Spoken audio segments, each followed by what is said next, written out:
I'm always rooting for the waddle that is Penguin Squad, but I like the Cuts draft a lot, and I've just been kind of worrying about Penguin Squad and throwing Issei into the one position just kind of out of nowhere.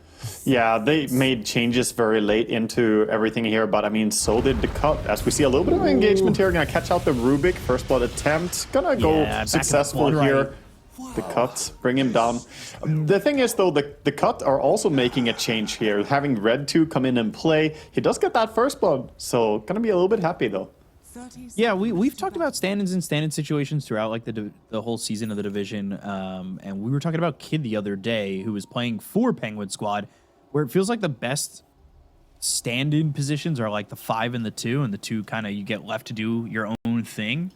So I can kind of see like Red 2 feeling confident playing this little Shrek over mid, and I wouldn't be too surprised if he kind of pops off in this one. Yeah, he's playing on a comfort hero. He's an experienced player as well, like the panel mentioned, so shouldn't have too much of an issue here. And yeah, mid lane, you don't need to rely on teamwork that much. You're just kind of doing your 1v1 thing, and as long as you know how to communicate and exit that laning phase and start having impact on the other lanes later on, it doesn't matter too much if you have scrimmed a lot with that team specifically. But having that great start with the first blood, he already has bottle complete before the lanes begin here, so that's definitely going to help him out a lot. Yeah, controlling the runes is going to be a big thing, and morphling over mid, I always the example I think of with morph mid is IG when they had Fly and Emo, and Emo would play the morphling when they weren't confident on Fly playing in the safe lane. I'm wondering, because we don't see morphling that much anymore, especially over mid. What do you think about this hero kind of just coming into this matchup? I think this is actually a really good morphling game, looking at it. When I saw the last pick morphling come out, I look and read, you know, what heroes you're playing against, how the bursts are, how good is this lineup at killing morphling. And sure, they have some stuff later on, like Blink Tiny into follow-up stun by Leshrac and Silence from Bloodright and so on, but overall, a lot of their initiations are kind of slow, and Morph should be able to stay alive against a lot of this continuous damage. The thing that I'm more worried about is this Monkey King. I'm with Gods in this one. Monkey King, usually you want to have a fantastic lane for him, you know, some melee matchup where he can absolutely dominate, but against this Visage, could be a good lane for the Cut here if they don't misplay it. Yeah, and we saw Issei kind of struggle with the Jug in the safe lane from the first game that they played today, so it does worry me a little bit about how he's going to feel comfortable in this lane. Obviously, it's one game. It's not like the end-all, be-all of what we should see from him, because he's already 6-4. Like, this is already feeling much better. It's starting out great. Yeah, the CSing so far is on point. Having a fantastic start here, getting to farm pretty far back as well. Not too far out and exposed. Top lane, we see a bit of trade between Rubik and the Treant, but ultimately not really a lane where one team has a big advantage, mostly just a farm lane. I don't really think they could. It's hard to get kills on this Treant. Like, Telekinesis Spear obviously is the combo, but even then he's still pretty tanky early on, and if you're doing that, that means you're standing still for a Bloodright, which could put you into a bit of a problematic position. It's just a lot of HP to go through. Rabish might be in trouble here. He actually brings the Bloodseeker closer to himself, so feeling confident that he can't get run down. And he's gonna stay just fine. Not enough speed just yet. Yeah, once the boots come in, the lane swaps a little bit. It becomes harder for Radiant. Especially if they're able to land these Bloodrights pretty consecutively, right? Like, you keep these heroes low, where Bloodseeker's kind of having an easier time moving around and weaving his way Rabish through is the in lane. trouble. The Frost Creep is on him. He might just be dead. Yeah. The grass keeps him from going up onto the high ground, and then he has to go back towards that direction, avoids the Bloodright, but Leech Seed slowing him down, and eventually Scourge McDuck gets the kill on a Rabish. Man, that Ghost attacking him just 3 times, it was enough to slow him down and make sure that he gets caught out by the Bloodseeker. And that is a nice little kill for Bloodseeker to start the lane as well. So SMD having a good start into this game. Always good to get a decent chunk early, especially, you know, you do see mid and safe lane going well for the Cut. Off lane, not as much, but you could start to see Visage developing and catching up to this Monkey King that was pretty far ahead. It was like 6-2 or 6-1 at one point, and now Visage kind of Chives is more comfortable in the lane with levels. He's getting closer, but still, this is a lot of denies coming out, and against the Visage, that's what you want to have happen, because Visage relies on level 6 more than probably any other offlane hero. He just has to get that level 6 so he gets the birds out and can start being more useful. Until then, he is pretty weak. They haven't been able to do too much damage with the Soul Assumption as well, bottom. So, yeah, Monkeys is kind of dominating this lane. I'm just taking a lot of time from Penguin Squad. Even though the creeps are coming their way, it's allowing Scourge McDuck to bring the creeps over here and try and get the creep equilibrium at some point, not let them pull it where they're feeling comfortable. Yeah. Meanwhile, CS comparison for the mid lane, 18-3 versus 16-5. So both players staying pretty close to each other here. Nobody getting the edge over each other. It's very hard to find an opening as Leshrac to punish the Morphling, really. It would come down to a pretty big misplay at that point. So mainly just a farm lane. We'll see who can transition out and do the most with the farm that they're getting here. It feels like Leshrac should be able to help push and make something happen, especially when the 6 is hit for Visage, right? Like, these towers aren't going to be safe when that happens. Oh, toss in bottom, but I don't think they have the damage to kill for full HP like this. Yeah, Crawler, Cookie, short. That puts him in a bit of a deep situation, but nothing to really stop him anymore. And a Boundless Strike coming through on it, 2 heroes. That's really just harassment back and forth. Yeah. Meanwhile, top lane a bit of trades as well, but yeah, bottom staying completely fine. Nice use of the Jingu as well. This is such a, or the Mischief as well. Such a nice lane to Mischief for Monkey King against Soul Assumption, against tiny tree grab throw at you. Pretty slow nukes that you have a lot of time to prepare and get that Mischief dodge against. Yeah, I did it with the tree toss just a moment ago, so he's showing it off a little bit. Snow yeah, if you do it on one single Soul Assumption, that's huge impact. It's a lot of damage that it's not going through, right? Like, that's kind of what you rely on to get these nukes out, get anything in this lane. Nature's Grass, stun lands, but the shift is on for Snow, who I was going to say is on this Morphling, and they were talking about how he's not exactly comfortable mid, but he picks like this carry mid playing hero. Oh, the DD Rubik is winning the trade pretty hard here against the tree and gonna pull him back as well with a Fade Bolt. Raindrop is saving him. He's got him. Yeah, one more right click and should just get a free kill, but if this turns into Red 2 getting a kill, I'm not entirely sure that trade's great because this is now a solo kill for the Leshrac. It's okay still because it gives you the time for Snow to be able to farm a creep wave without the pressure of Lesh being there bullying him. Meanwhile, those save coming in. Chain and the stun. stunt toss, they got him. Wasn't able to shift this time. Yeah, that was very nice by Save. Right position there, getting the initiation with the Avalanche, and no time for Morphling to get his morph going. Refill that bottle for Red 2 as M did die to that Rubik earlier. So that helps him out in the lane even more, especially while Snow's not there to really decline any of the farm from this Leshrac at all. Yeah, and Lesh being able to get himself some kills like that, and now maybe he'll start thinking about clearing out some jungle or perhaps even make a rotation. Bottom lane, they've got the Scatterblast Avalanche on a 2, toss up into the air. It's on a Crawler, but Soul Assumption, not enough damage. Does put him low, but the aggression was on for a second onto the Visage while he was left alone with Save out of the lane when he was through towards mid. So Chive's getting closer to that 6. Yeah, getting close, but once he has it, everything shifts on bottom lane. Still has the entire level 6 to farm though, and the Snapfire staying close to Monkey, making sure to babysit him. Ravish and Snow combining together. Scourge McDuck, he's had a free time up in the top lane. He's already level 6. You can see he's even keeping up with the Leshrac in terms of net worth, and compared to that Monkey King, who's felt like he's had a good lane, like there's still a good chunk of gold going in his direction.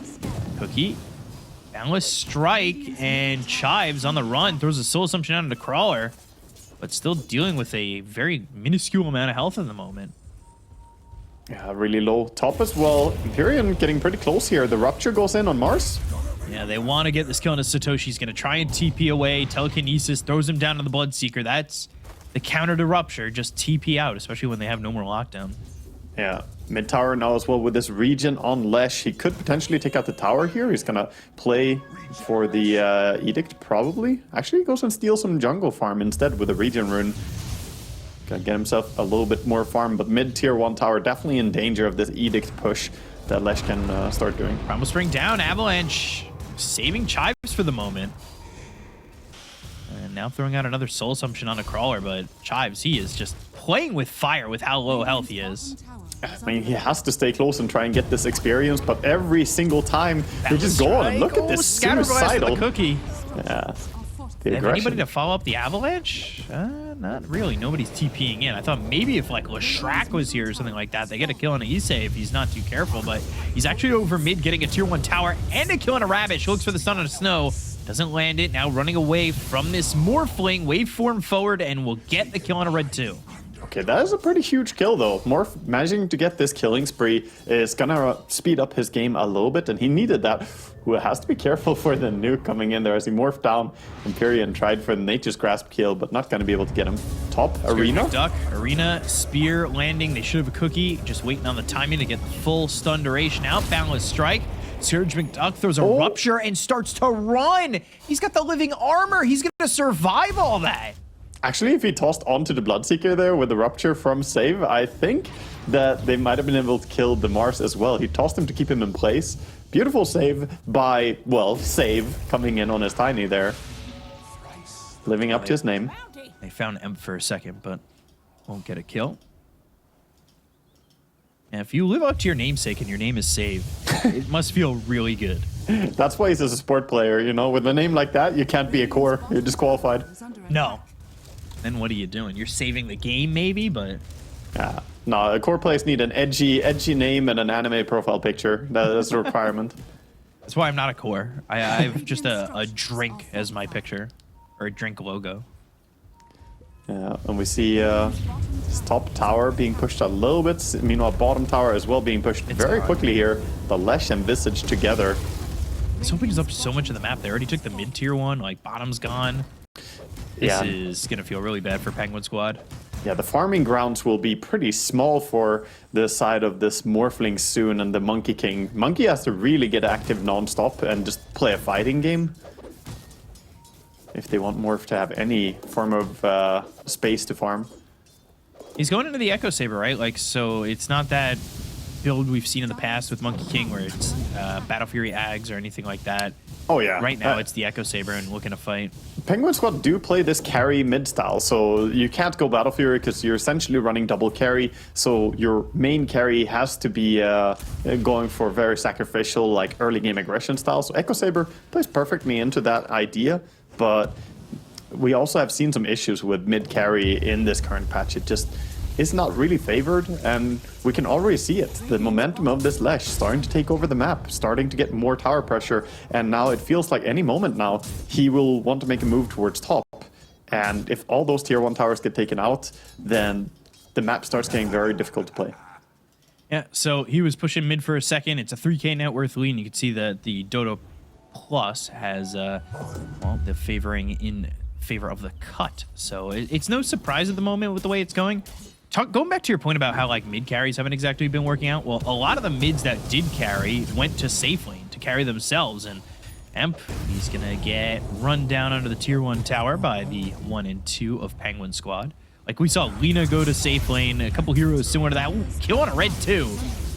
Over mid with the Arena and 3 heroes here mid, and that's the second time Red 2's kind of felt comfortable across the river and died for it. Yeah, it's a really nice catch. Then, meanwhile, top, they're using the Morphling and Monkey to take a tower as well. So, honestly, a lot of things going Penguin Squad's way right now. And this was probably important for them. Activating 2 cores to take this tier 1 tower, make sure that it doesn't just stay alive, which we can see every now and then. Against Treant Protectors, sometimes the tier 1 towers, they just don't fall. And then teams get really stunted. They don't develop the way that you want, but now they have that little bit of space top. It secures you pretty much these 2 extra creep camps in the jungle, making sure that it's safe for you to farm here. Again, Red 2 now going across the river. Got Bloodstone already, 13 minutes. Has a regen rune too in his bottle, so let's see if he can just stay safe for the moment. You'd assume the push is going to be on soon, especially when Save gets that Blink Dagger. I would say the aggression will come from them too. Yeah, for now it is the cut. They're trying to make a move towards bottom. Going behind here. Oh boy, Avalanche comes through. That should line up the stun from the Leshrac. An easy kill there on a Satoshi. And that means pressure onto the tier 2 bottom, which might force Penguin Squad to kind of either honestly, it might just fall. They don't have glyph, and I don't think you TP into this after losing Mars. So yeah, I think this tower is just gonna go down, and that is a big blow. Losing it this early, you're gonna lose your outpost, and of course you can't take the enemy outpost because you haven't taken a tier 2 tower yourself. So 14 minutes is very early to lose that bit of income, right? The experience income. Yeah, losing that outpost so early, especially now, even the bottom side of the map just won't feel safe for you too. So like, it's not even just the outpost income; it's the income of being able to freely go into that part of the jungle and feel confident, right? Yeah, yeah, for sure. This is a big blow. It's specifically a big blow towards the supports as well, who rely even more so on the experience that you get from the outpost. Even though it's, you know, a very minimal part, it does. Everything adds up. Dota is a game of very, very many small factors adding up and stacking up as much advantage as you can with that. Or even just throwing a support in that bottom lane to farm. Like, sometimes you have that tier 2 tower and you could send a support to get like a level or something, or the ending parts of a Fort staff. You don't really have that option.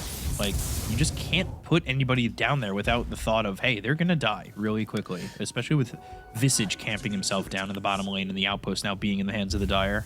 Pressure's on P-Squad, so they're gonna make a move with it. They don't have Blink on Mars. He's running in for the arena. Pepe hop away! So close, but so far. And Iseng just going in. What? Balance Strike, Wukong's. Is this gonna work out for them? The Kiss is followed up. Amp on the run, but they've got the mech. They'll survive, and nobody's going to die here from the cut. Now, they're looking to go back up out of the high ground. Avalanche, Blood Right, silence onto this Morphling, and now the right click's coming from Scourge McDuck. They get the kill on a Ravish. They look over at Issei. That's a second one gone. Snow TP's out, and a good turnaround there from the cut. That was everything on the back of the Tumbler's toy for Leshrac there. If it wasn't for that, that fight would be completely different. They could have bursted Lesh immediately from the start of that fight, but good reactions by Red 2, just skirts out, and it was funny because he really jumped over the wall as it was rising up from Mars. So very nice reflexes there. Something Mars players all thinking the wall should be instant. Yeah, I mean, surely they do. As if we haven't seen enough buffs to this wall by now. Yeah, this hero literally hasn't left the meta since it's been introduced. Pretty much, yeah. Now that you mention it, Mars has pretty much been up there. He was mid for a long time, and then a lot of laning stage nerfs led to him being an offlaner instead, but the pairing with him and Snapfire, I mean, we see it in this game, and we've seen it probably several thousand times before in the last year. It's been, it was the top combo for DPC in the previous seasons. I do think that the combo is kind of aged poorly now, though. Bottom lane, nice stun here. As the Primal Spring's coming down. That was the good. Avalanche and they have the stun. They're going to get a kill on Issei. Like, I don't know where he can really go. Tries to turn into a tree, but yeah. Pulse Nova. Save at the right place. Line. Right place at the right time there with that Avalanche. You can hear the sound of the Primal Spring coming in, and of course it's on top of the creep wave, so just throws down the Avalanche like, yeah, you're gonna land into this. So you could see the disaster before it happened. You can't really stop as Monkey King, so just landed into that, and easy kill for the Tiny and Lesh combo. Mars looking to make a move over here, and Rabish is coming up too, but he's under a ward, and so is the Snapfire now. Sentry won't catch that ob, so now you know a couple of heroes are here, and here's the boots travel in from the Leshrac. They're gonna go and search, but Mars is the better target. He's up top and kind of unaware of this rotation coming in from the side of the cut. Yeah, they're gonna TP out now, trying to get away, almost committing the overgrowth there. Treant realizes it's a little bit too slow. Blink from Tiny though, chasing deeper. They actually missed Rabish. They thought he ran into a tree line, but yeah, he just barely got out of vision and ran away. So this is a tier 1 dead, if not more. See how much they're willing to push. They're already up 8,000 net worth. Like, this is kind of getting out of hand. There's the blink. When you're showing yourself like that, that's a bit of an issue.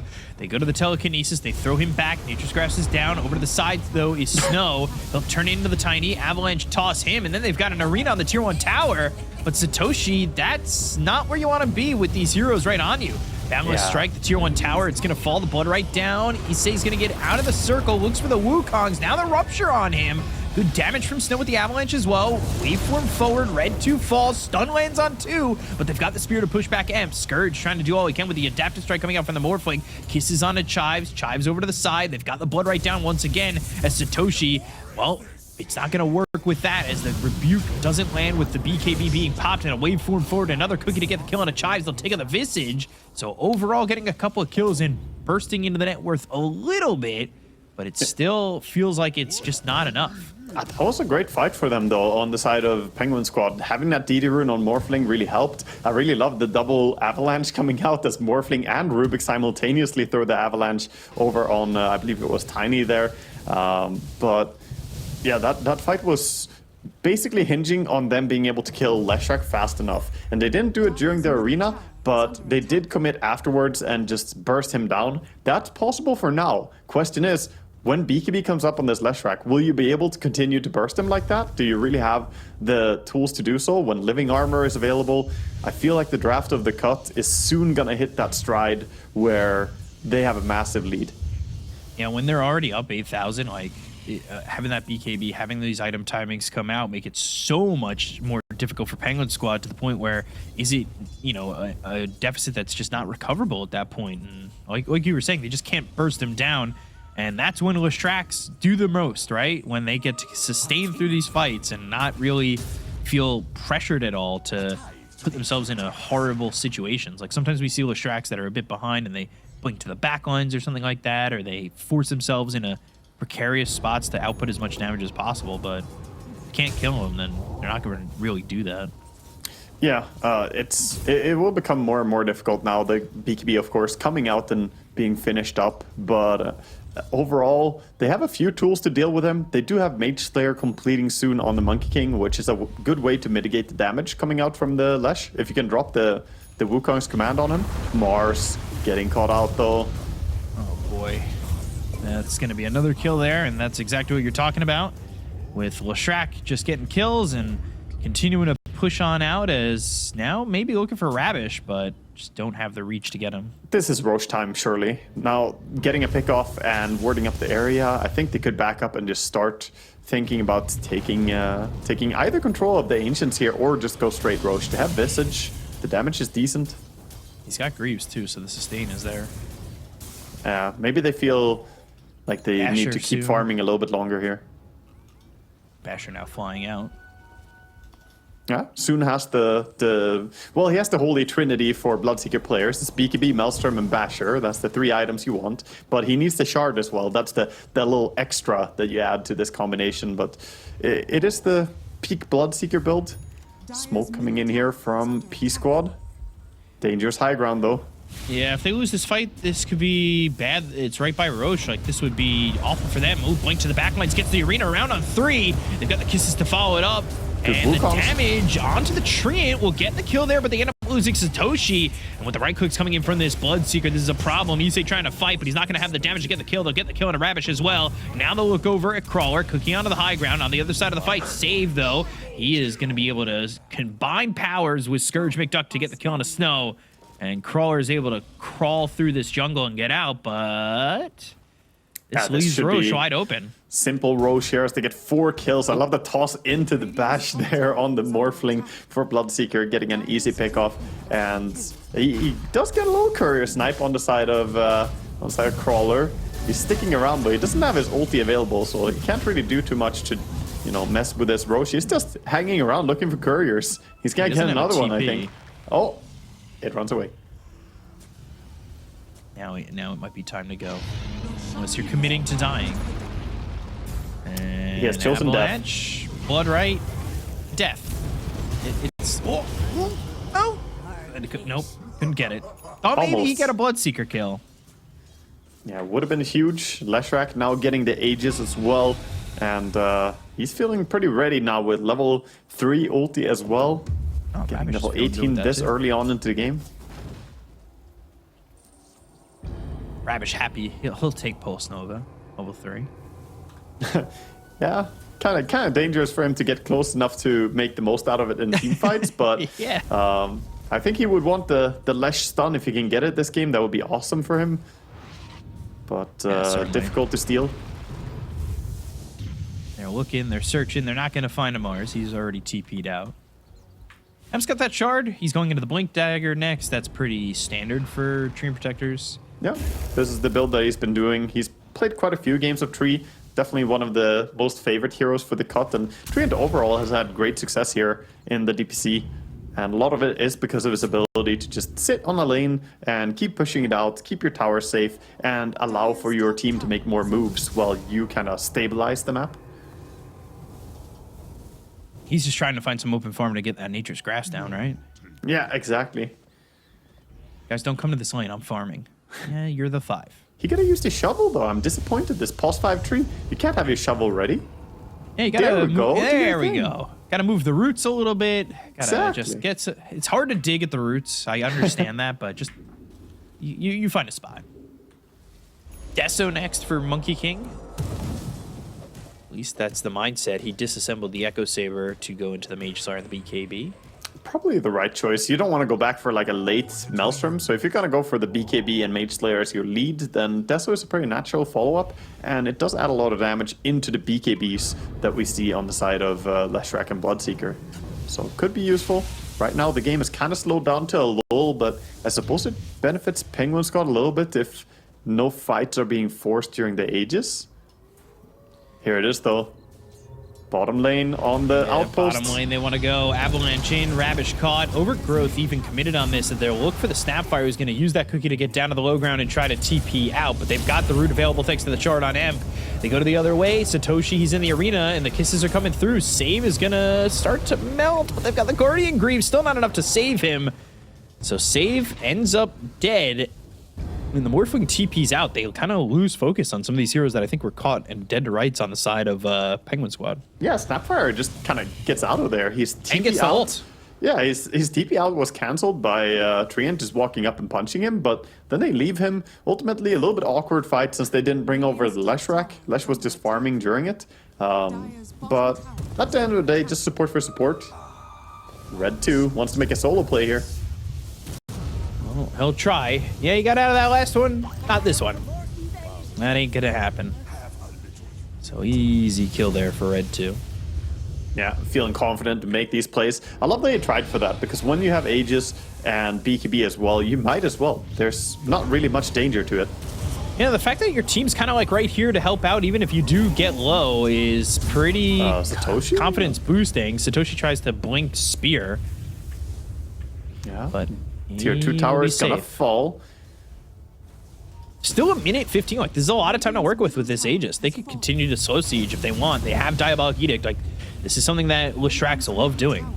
Yeah, they just crack up on the high ground here and begin chipping at it with the birds along with the Diabolic Edict, like you mentioned. But forcing the lift, now they're just gonna go back, stabilize lanes, TPing out to top with Leshrac. They have a very dominant grasp on the lane here, kind of choking out Penguin Squad from the map. So Red 2, say we'll be here. Oh, wow. Whee! That was close. Yeah. That was quite the guess. I mean, yeah, he very correctly read where the Monkey King was waiting. And the scan actually connects on the Monkey King, so you know he's still in the area. One thing Tiny can do is spam the toss. It actually checks even in Fog of War if there's someone there. So Tiny could go next to these trees and spam toss. And if Monkey is there, he's going to toss him out of the trees. That sounds not fair. Yeah, it's the first time I saw that, I was like, wait, what? You can toss people that you don't even see from Fog of War? But That's wild. That's new tech for me. yeah, not everyone is familiar with it. A friend of mine who's a big Tiny spammer taught me that. Yeah, I'm not a tiny spammer. I'm a lost ancient apparition spammer. Bottom lane, trying to go down here and punish. They have Invis on the Bloodseeker. Avalanche misses. Blink the other way. Bloodright Bash? gonna try and maybe get a bash. 4 hits, no doesn't bash? get it. Oh, Wow. Percentage is not working out. Crawler. Successful that in his be? TP out. Wow. 25% bash, 4 hits. That's 100%. How did he Yeah. not bash in B-Cup? I was asking similar things earlier today with my spins as Axe. Percentages are a lie. I'm gonna tell you it's that difficult. right now. You know what? Put your bash on the ground, destroy it, buy a new one. Seriously, that one's faulty, broken. Yeah. You needed something fresh. Exactly. A Basher 3000. Reminds me of the time we saw Hector do that at a major, just dropping it on the ground and starting to auto-attack it as Juggernaut with like, I think it was Juggernaut with Butterfly, dropping it on the ground and cancel animation is auto-attacks on a Basher. That was the riskiest move. The highest risk, no reward play I've seen in a competitive game. Literally no reward. Literally no reward. Negative reward. Yeah, he tried to hit someone, they TP'd out, and he didn't get a bash, and then he put it on the ground and started threatening his Basher. Reminds me of Happy Gilmore yelling at the ball to go in the hole. It's like, what, are you too good to bash? Come on. Exactly. Let's go. Now with this Silver Edge, by the way, the Bloodseeker can be a lot more confident running up and taking the fights into the Monkey King. The fact that he has that complete allows him to kind of win the 1v1 engagement a lot harder. And they're going to try and smoke here. This, not that maybe they do. If they lose this fight pretty one-sidedly, it's a rough smoke. This is a rough smoke because of bottom lane, right? Look at bottom. There's double creep wave, 2 range creeps. This is telegraphing that the smoke is happening. And because of that, all of the side of the cut are going together, and they're actually counter-smoking. They're going together and smoking, saying, okay, if they're going to smoke, let's just do the same thing. Because the cut, they definitely know what's going on. Now they actually do see them bottom, so the jig is up, and they're going to go and take over the ancient area here. I will say the one thing is that they're mirror moving, so they don't exactly find a lot of heroes on the side of Penguin Squad. But now, toss, Nature's Grass, they've got the Spirit, lands on the Tiny with the BKB being popped by Satoshi, but they have the follow-up with the Overgrowth, so this is coming in, save again. He gets low, he'll end up dying here. Monkey in trouble. They go to the Rupture, Wukong's right-clicks, here he is, trying to fight back, and again, he's gonna lose that battle.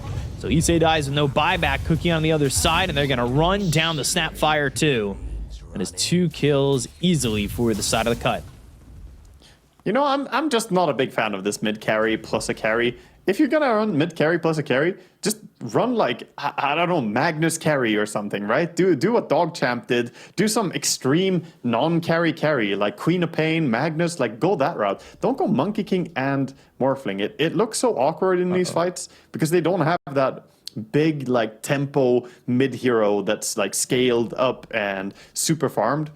If we look over the side of the cut, it just feels more natural what they're doing. Obviously, they've been outplaying them a lot and just taken more of the map, but a lot of it comes down to like clunky hero composition. Yeah, it feels rough with this double carry kind of build. It just hasn't really been working. I agree. I want to see Magnus. Give me the carry Magnus. Do something different. Show me some. I'm always here for the hidden things that work during a patch that's been this long, right? Things you don't exactly expect, but do kind of have like business working. Looks like we have a bit of a situation here as the stand-in is asking to have a little break for bathroom, but yeah, that's what you need to take care of before the game starts. Heard the story before. I feel like this is a story we saw on Twitter before. This should have already, that story should have been a good PSA to anyone playing DPC games, no? Take care of your potty break before you go into a game. We're only 30 minutes into the game. If we were 2 hours into the game, I would be on his side, you know? I would say, in a 90-minute game, you deserve a potty break. But we're only 30 minutes in, man. Yeah, also, you know, I feel like you could hold it. Do a little of the wiggle dance in your chair. I've done that before. Where you really can't pause because the other team's not going to give it to you. You just kind of wiggle. I think he's just finding his handy bottle right now, you know? Cut the camera. cut it. That's special content. That's paywalled. Yeah. On only Dotas. Only mids. Watch. Yeah, only mids. Red 2. He's still sitting at his chair, so he doesn't have to go that bad. And he's not doing the wiggle dance. No, he's not. Right now. That's how you really know when somebody has to go. Yeah, P Squad are saying go. P Squad? Yeah. And now, if they really wanted to play with if Red 2 really needs to go to the bathroom, you just all chat water facts for the rest of the game. Yeah, true. That's what I think would work. All of a sudden, starting to think about waterfalls and all that stuff. Picture a rainy day. All right, so back into the game. 18,000 lead here for the cut, and P Squad just got picked off pretty heavily there in that fight. We saw the Monkey King struggle with Bloodseeker going up. Now on top lane, Bloodseeker again getting a find with the Silver Edge, with the bash, quickly disposes of this Mars. Yep, and that's not going to feel good at all. So they're going to get the kill there, and now find the Monkey King. Oh boy, that's a stun, and that's looking like this could be a problem, but it has the telekinesis from the Rubik to help him out. I love the animation of Rubik lifting his friend's back. It's just like, get out of there, stop feeding. But yeah, this is, again, the cut just exercising their control on the map, playing all 3 lanes and still accelerating the farm even more. Now Leshrac with the Tome as well as level 23, almost 24. He's getting dangerously close to level 25 talent. That 25 talent is not going to be fun to deal with, that's for sure. Yeah, Edict will push really, really hard here. And also going for a Blink Dagger next, so probably wanting that Blink initiation with Shiva, BKB. Everything they need now is one Roche for the Aegis, and then I think they have the green light to push high ground. P-Squad, you don't have so much time to remain in the game. What do they have going for them? It is going to be a Basher attempted to build by Monkey King, but still far away for that in gold. Mars trying to get Refresher, but also nowhere close to that. And the items just aren't going to come out, and they kind of need to hope that they can maybe get the next Roche, but I don't even think that's really feasible here for them to take this fight. Like, that would be a desperation play that, even if it works, like, it buys you some time, but is it enough time being down by 20,000? Spear lands, but there's the toss with the Avalanche to follow it up, and the damage on a Satoshi is just too much for him to handle. Everybody was here for the cut. Satoshi has not been synchronized with his team at all this game. And there's the slowdown onto the Rubik. Bloodright doesn't land, but the chase is on from Red 2. They've slowed him down again. Toss towards the Bloodseeker. Now they found Snow, and he's dead, no buyback. Yeah, no buyback, and this is just an opening. You can just go mid. They don't need to go Roche. They could, and it looks like they will, because they are respecting it. Of course, we know for sure they doesn't have buyback, but they are not playing with that guaranteed information. So they're going to play it safe, go back, take Roche. Level 25 talent is up on the Leshrac as well. And this is going to be an Aegis coming out, probably putting that on him as well. Or maybe on the Bloodseeker, possibly. Both of them seem to be wanting it, making space in their inventory. It's going to be the Leshrac getting it at the end of the day. Visage has his shard. Bloodseeker has his shard. 26,000 gold lead right now. Yeah, this is a rough one to turn around. The Assault Cuirass is completing here, and 100 gold for Visage as well, so that's gonna add even more survivability for their team.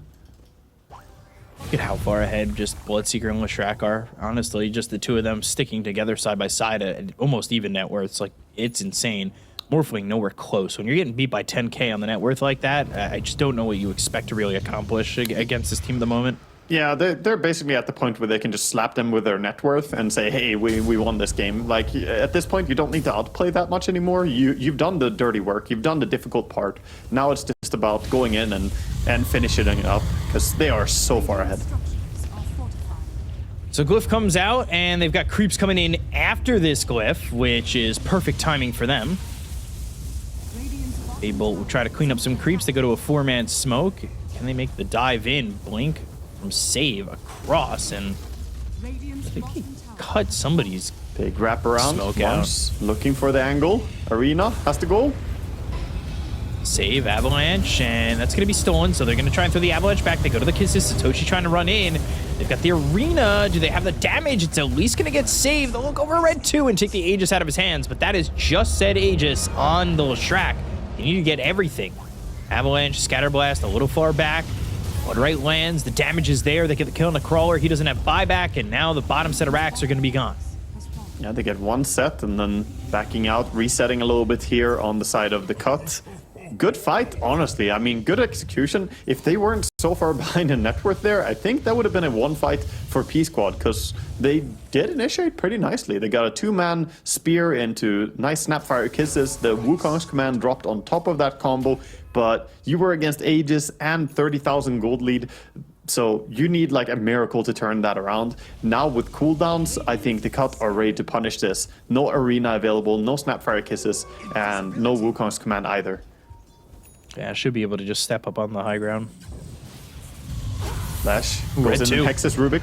Yeah, that's the new Hex he just picked up, so Rubik's gonna die pretty easily. Spear's not gonna do anything. Red 2 with the Diabolic Edict just going off. Nobody can come towards him. And these Familiars are gonna take the base. That is such a safe way to push, honestly, just finishing it up with the Familiars here. And they fall so quickly. Yeah, I was impressed by the damage from the Familiars there. Looked like they had some form of buff, honestly. I guess maybe they used Blood Rage on them, I didn't see. I'm not sure, I didn't see either. Just saw the damage coming out. I was like, oh, okay. Makes They sense. do have the Assault Cuirass. It's pretty good for amping up the damage, the little bit of attack speed, minus armor. Here comes the smoke. This is the desperation smoke, the typical last minute smoke here. Can we do something? P-Squad, it's on the back of this Mars, leading the way.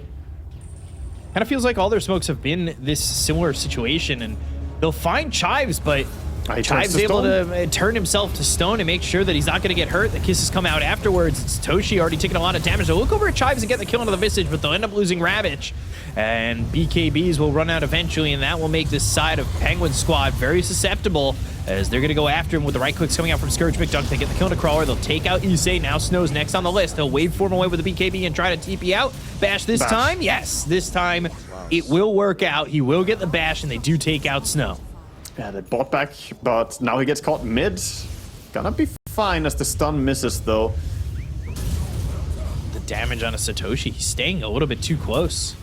God's Rebuke, Spear finally pushing away.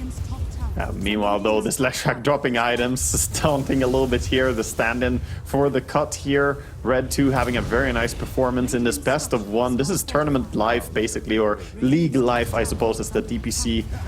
Whoever loses this, which looks like P-Squad, they have no way to turn it around. This is gonna be Megas.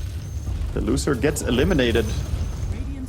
Yeah, looking like it's now going to be Mega Creeps, and Penguin Squad, unless they can pull something magical out, it is looking all but over as they kind of sit in their base and watch. And Morphling does have buyback, holding it for the next season. He's holding it for the next season. It's fine. Yeah, they'll just call GG, and it will be the Cut who eliminates Penguin Squad from the Division 2 relegation, I guess. They will be dropped from Division 2 while the Cut stay in...